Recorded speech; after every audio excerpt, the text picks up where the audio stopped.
चक्रवाती तूफान ताउते ने भारी तबाही मचाई है। मुंबई में शदीद बारिश और तेज हवाएं चली। ठाणे में पेड़ गिरने से एक की मौत हो गई है और 2 लोग इसमें जख्मी हुए हैं। वहीं रायगढ़ में भी 4 लोगों की मौत हो गई है। गुजरात के अमरेली में 135 किलोमीटर फी घंटे की रफ्तार से हवाएं चली तो सोमनाथ में भी तेज हवाएं चलने का दौर जारी रहा।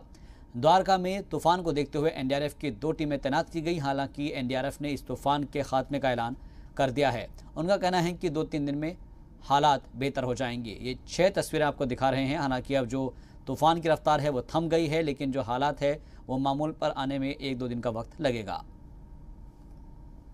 गुजरात की स्थिति अब जो है खतरे से बाहर कही जाएगी। किसी तरह का खतरा नहीं है। Worst is over.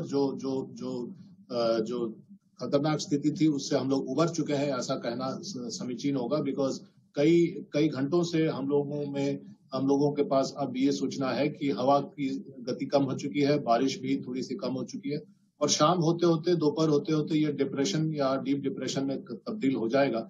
इसलिए गुजरात वासियों के लिए जो खतरे का समय है वो पार हो चुका है और राजस्थान में जाकर भी थोड़ी सी बारिश होगी, लेकिन उतना खतरा नहीं है। तो इसलिए मैं कहूंगा कि एक ऑपरेशनली एक कंप्लीट ऑपरेशन हो चुका है।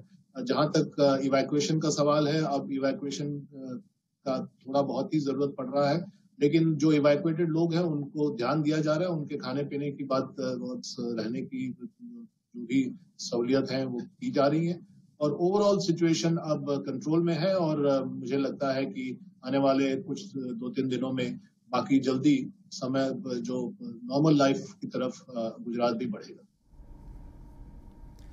मुंबई में तूफान के सबब कई इलाकों में दरख्त गिरने की खबर आई और ऐसे ही एक हादसा मुंबई के विक्रोल इलाके में पेश आया, जहां पर लगे हुए सीसीटीवी में ये वाकया कैद हो गया है। आप देख सकते हैं कि किस तरीके से इतना बड़ा पेड़ गिर जाता है। हालांकि राहत की बात यह रही कि पेड़ के नीचे कोई नहीं दबा। वहां से गुजर रही एक खातून थी जो वक्त रहते वहां से हट गई और उसकी जान बच गई।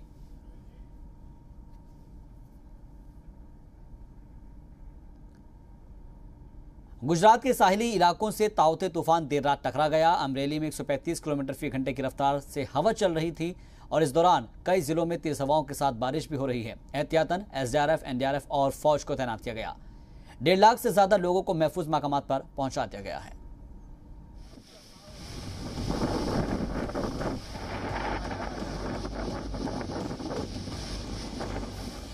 चक्रवाती तूफान ताउते गुजरात के साहिल से टकरा गया है।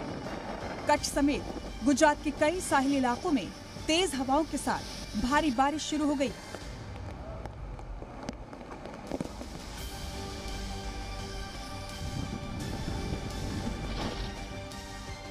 ताउते को ध्यान में रखते हुए गुजरात में 1.5 लाख से ज्यादा लोगों को महफूज मकामात पर पहुंचा दिया गया है, ताकि एक भी शख्स इसकी चपेट में न आ जाए।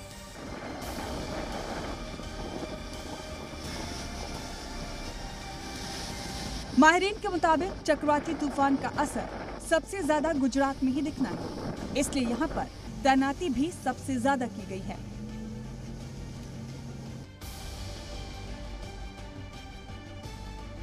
गुजरात में एनडीआरएफ और एसडीआरएफ की 54 टीमों को तैनात किया गया है। तूफान की वजह से हवा बहुत तेज रहेगी और तेज बारिश भी होने वाली है। इसीलिए दोपहर को 2 बजे से शाम को 6 बजे तक ये हाई अलर्ट है पालघर जिले में।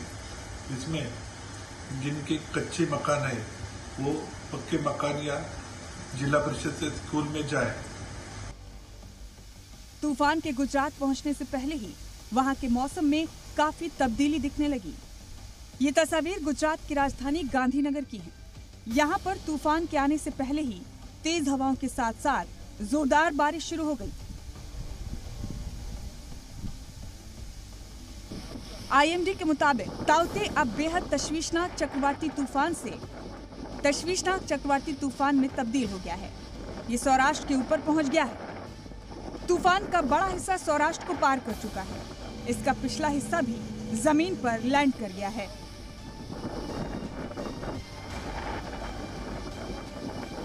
गुजरात के सीएम विजय रूपानी ने देर रात रियासत के साहिली जिलों के कलेक्टर और अफसरान के साथ बैठक की। सीएम ने बिजली सप्लाई बनाए रखने और कोरोना इन्फेक्टेड लोगों के इलाज के लिए खास अहकाम दिए।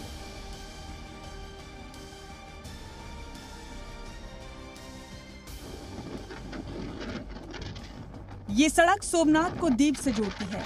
बीती रात ताउते तूफान की वजह से इस पर दरख्त उखड़कर गिर गए।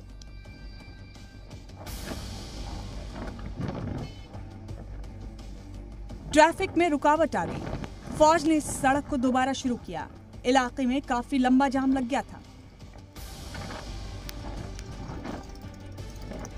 ये तस्वीर दीप की है। तूफान की वजह से सड़क पर एक पेड़ गिर गया। डिजास्टर मैनेजमेंट की टीम ने इस सड़क को दोबारा खोलने का महाज संभाला। काफी मुश्किल के बाद सड़क पर गिरे पेड़ और बिजली के खंभे को हटाया जा सका।